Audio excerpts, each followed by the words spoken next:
one of my previous videos, I talked about narcissistic mothers and their dysfunctional relationship with their daughter. Today, I want to delve into narcissistic mothers and their dysfunctional relationships with their sons. In particular, I want to talk about a phenomenon that psychologists call enmeshment. Now, enmeshment is just a psychological term for a mama's boy.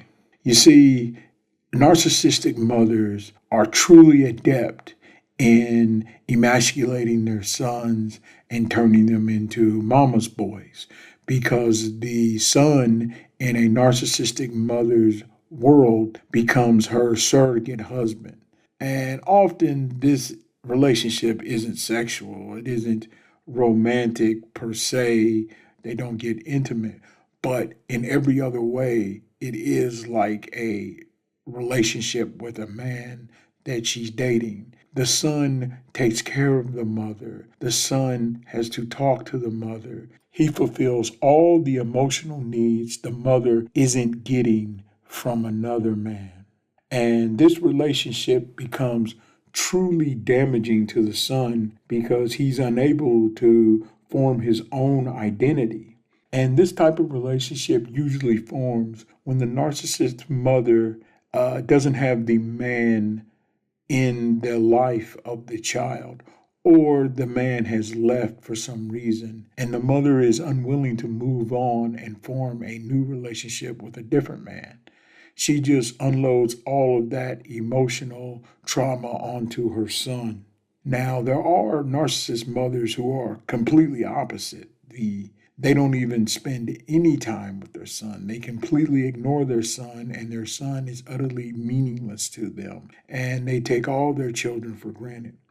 But that is not the type of narcissistic mother I'm speaking about today. What I'm talking about basically is emotional incest.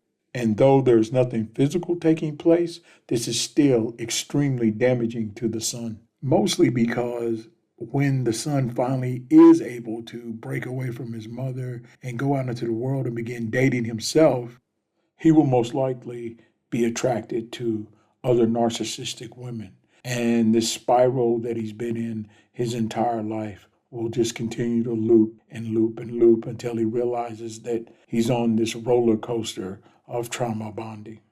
Narcissistic mothers don't see their sons as individuals. They see them as pawns that they can use as extensions of their own identity. They don't want their sons to have their own independent identities.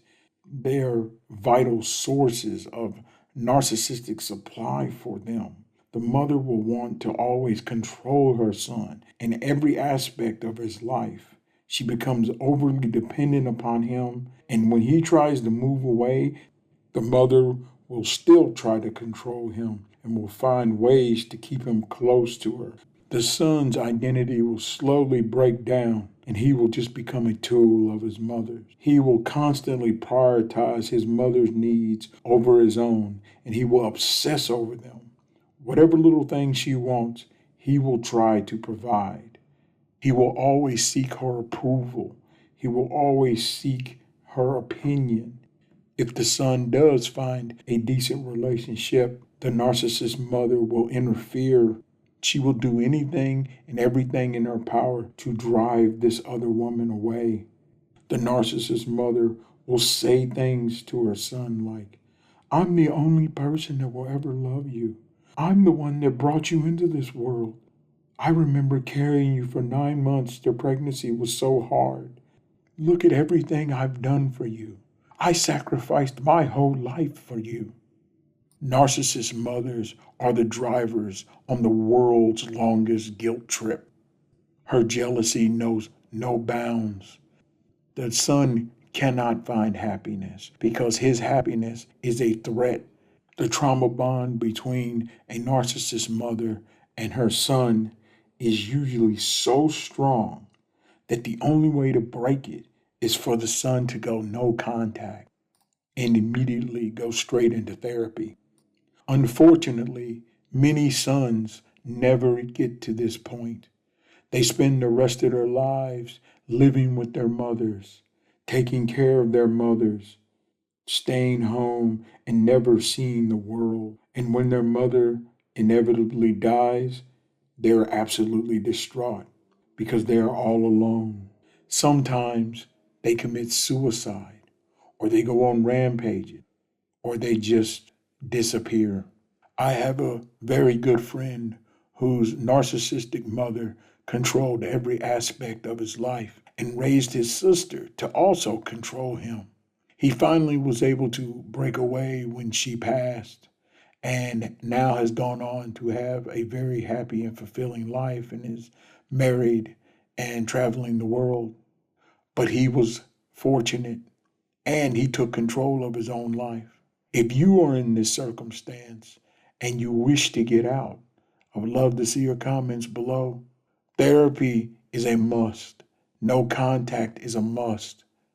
You do not owe your mother for bringing you into this world.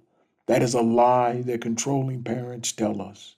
They chose to bring you into the world. They owe you. It is your parents' responsibility to take care of you, not the other way around, not when it's unhealthy. I get it. If you've had loving parents who've always looked out for you and now they're ailing as they age, then yes, you have a responsibility there.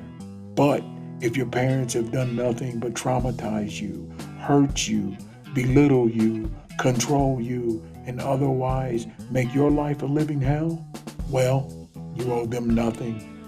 Thank you for listening and have a wise day.